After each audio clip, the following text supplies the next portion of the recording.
Foreshadowing is a key part of most works of fiction, but the difference between a good twist and a bad one is often just how well it was hiding in plain sight the whole time. I'm Josh from What Culture Horror, and today we're talking about horror movies that subtly spoil the ending early. First up, we've got Get Out. Horror aficionado Jordan Peele loves to use his knowledge of the wider horror landscape to subvert narratives and, of course, load small but significant details into every scene. And none of his flicks do that better than his debut feature, Get Out. This film, of course, follows Chris, a young black man, on his journey to meet his white girlfriend Rose Armitage's family for the first time in upstate New York. Once there, Chris finds them hospitable, but with a sinister edge, their comments and behaviors all building towards a nightmarish revelation. That Chris is the next candidate in the Armitages and their white elderly communities plan to transplant their brains into black bodies and live long beyond their natural years. Needless to say, Peele quietly teased this up long before the movie's final act arrives. See, when Chris is packing at the beginning of the film, Rose tells his dog that she wants to, quote, pry something out of your dad. Then, on a call with Chris's friend Rod on the way to the Armitage's place, Rod, an airport worker, tells Chris that the next terrorist attack will be conducted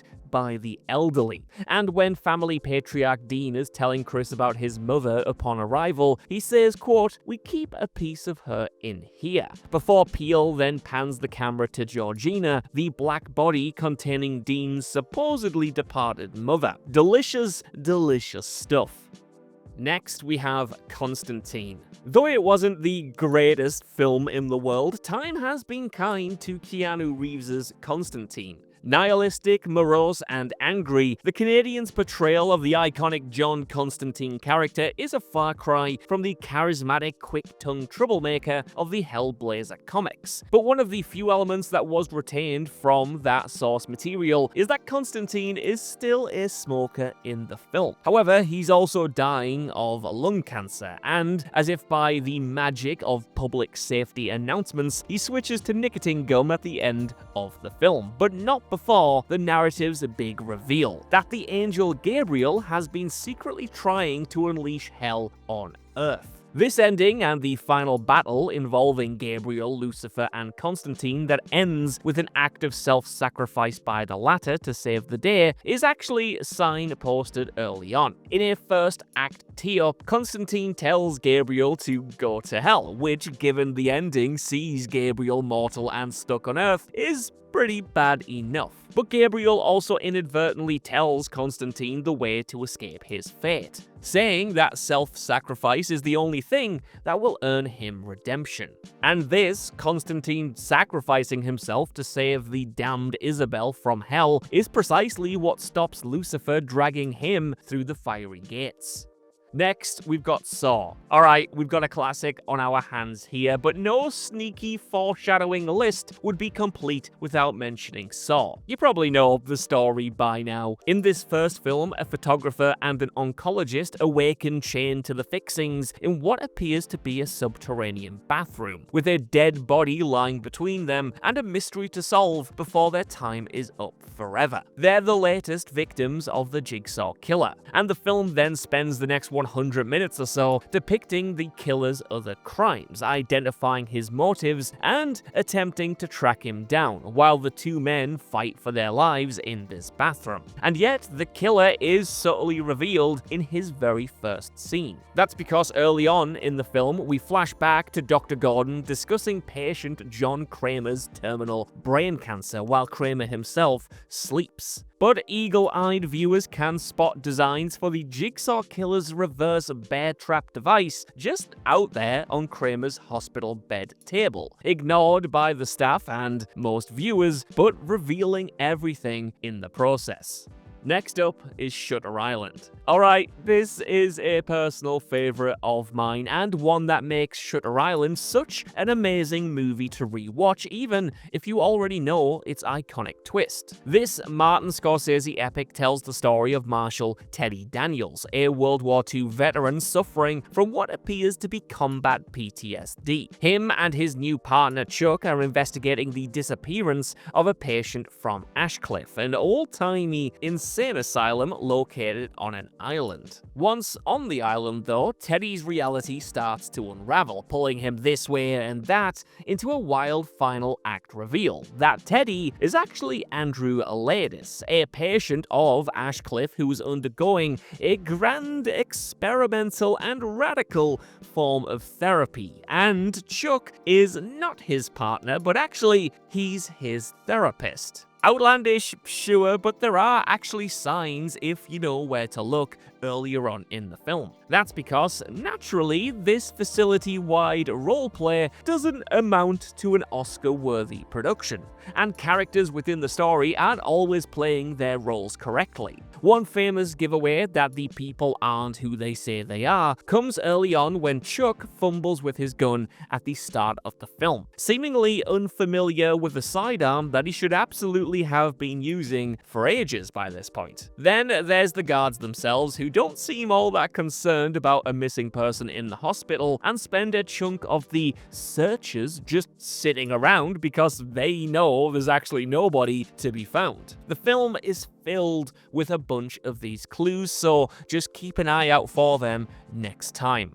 Next up, we have Hereditary. Ari Aster's first feature is still arguably his best, and there's a reason that it hasn't left the conversation almost a decade, I know we're all very old, on from its release. In it, we join the Graham family, or is that Graham if you've got an American accent, I guess, during a time of grief and change, when their secretive matriarch Ellen Lee has passed away, leaving Annie, Steve, and their children Peter and Charlie to connect with the strange reality that she has vacated and then reap the consequences. Sinister things soon start happening as the family is plagued by nightmares, death, and minor possessions, revealing the presence of a demonic entity that Ellen was preparing the family children to host. Shocking stuff indeed, but way early on, Aster casually blows the whole thing wide open in a throwaway scene. Mourning her brother, Annie visits a bereavement support group and talks about how Ellen became close to the family once Charlie was born, and took on a big role in raising her. More than this, Annie mentions her dead brother, who took his own life young. This in itself is a piece of foreshadowing for the fates of her other family members. The real revelation, though, comes from the note that Annie says he left behind, which accused Ellen of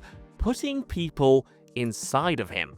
Next up, Sinners. Sinners is an absolute blast of a film. A modern day From Dusk Till Dawn from one of the best filmmakers working today. While its marketing as a vampire movie was front and center, it still had a bunch of interesting details for fans to analyze and read into. One popular motif that's been heavily referenced as having a deeper meaning, especially over with the fine folks on the Movie Details subreddit who initially pointed this one out, is the importance of vultures in the backgrounds of scenes. These winged menaces appear just a handful of times and, naturally, foreshadow a lot of death to come. Most obvious is when they appear above an isolated house that head vampire Remick talks himself into, of course, before then killing and turning everyone inside. The vultures can be seen earlier though, in the very first appearance of our twin protagonists, Smoke and Stack, both played by Michael B. Jordan. Perhaps unsurprisingly, with this connection in mind, both of these characters end up dying, or in the case of one of them, becoming undead by the time the film is over. It might seem like a little bit of a stretch, but birds and horror foreshadowing do go hand in hand, with movies like Psycho using them decades ago to hint towards massive twists to come. Next up, A Cure for Wellness. A Cure for Wellness, across its mammoth 2.5-hour runtime, isn't lacking in important scenes, as the film takes Dane DeHaan's Lockhart, a young financial executive, to the Swiss Alps, where he has been instructed to retrieve his company's CEO from a strange and mysterious wellness facility. Nefarious things are happening at this spa, though, under the guidance of the sinister Dr. Heinrich Vollmer, and before he knows it, Lockhart is uncovering an evil plot while trying to save a local girl named Hannah. And that's because, surprise, the wellness clinic is not a wellness clinic. Well, not in the way that you're probably assuming that it is. Instead, it's a factory from an immortality serum overseen by Dr. Vollmer, who is actually the Baron, and Hannah is his daughter, who he intends also to procreate with. And the film is laden with signs about what's really going on throughout, as many of the people that Lockhart encounters seem a little bit out of time, or not in touch with the present, appropriate to their age, including the police officer that rats him out, who is a young man, yet has shelves of World War I memorabilia. There's also the telltale sign of Vollmer himself keeping a photograph of Hannah on his desk, and quite literally telling Lockhart at one point that Hannah is like a daughter to him. Yeah, there's no getting clearer than that. Next up, we have Last Night in Soho. Notorious genre bender Edgar Wright gave us another splice of weird in 2021 with Last Night in Soho, a time-hopping psychological horror and a love letter to London's swinging 60s. In it, Ellie Turner moves into the city to study at a fashion college, finding her digs with an old landlady called Miss Collins. Once there, she begins traveling back in time at night, visiting the life of the glamorous young singer Sandy, who gets roped into a life of sex work by her teddy boy manager Jack. But things take an even darker turn as Sandy starts dispatching her Johns in bloody fashion, leading Ellie towards a terrifying revelation that Miss Collins is Sandy, and that the bodies are buried underneath the floorboards of her very flat. Tending to his more obsessive viewers, though, Wright slipped all of this in early doors. See, Miss Collins herself has an outward distrust of men from the very start, and outright admits that she would have killed Ellie's date if she'd caught him forcing himself upon her tenant. Alongside the rotten smell that permeates the house as well, and the fact that Ellie witnesses Sandy bringing men back to what is now her bedroom, it was all there for us to see the first time around, if only we were looking hard enough. Next up, Sissy. The underappreciated satirical slasher Sissy takes aim at the influencer and social media culture and doesn't hold back on the gory details. In this film, Cecilia and Emma bump into each other at the pharmacy, having fallen out of contact since high school. And Emma then invites Cecilia to her hen party a weekend away in a remote cabin. Sounds like good crack, right? Well, the hen do just happens to be made up of a group of catty friends whose number includes Alex, Cecilia's old bully. Tensions then rise as Cecilia is belittled and ignored by the group, and it doesn't take long before she's somewhat accidentally enacting her vengeance upon them. There's just one thing though, Cecilia's meeting with Emma wasn't all that coincidental, and she's actually been living in a delusional social media driven dream world, stalking her old friend, engineering their chance meeting, and doing everything that she can to not only get invited on the trip, but be the person she thinks Emma wants, including driving a yellow car and dyeing her hair pink, which is something Emma said she wanted all of those years ago. There are a bunch of hints that point towards this from the first act, as collected in an excellent post on our movie details, but our favorite comes in the film's early pharmacy scene. Here, Cecilia has already picked up the pink hair dye and is driving the yellow car before she even bumps into Emma, demonstrating her obsession, her delusion, and that her plan was probably premeditated from the start. She never forgot about these people, and that was entirely her problem. And finally, we have The Lost Boys. The Lost Boys, iconic 80s vampire movie, Joel Schumacher's defining work, and the film that inspired Buffy the Vampire Slayer and kept the fire burning for another generation. Here, Schumacher redefines the vampire with bleach blonde badass biker boy David, try saying that 5 times in a row quickly, and his crew of rowdy pals who try to recruit Santa Carla newcomer Michael into their gang to never grow old and never die and have themselves a little fun on the boardwalk.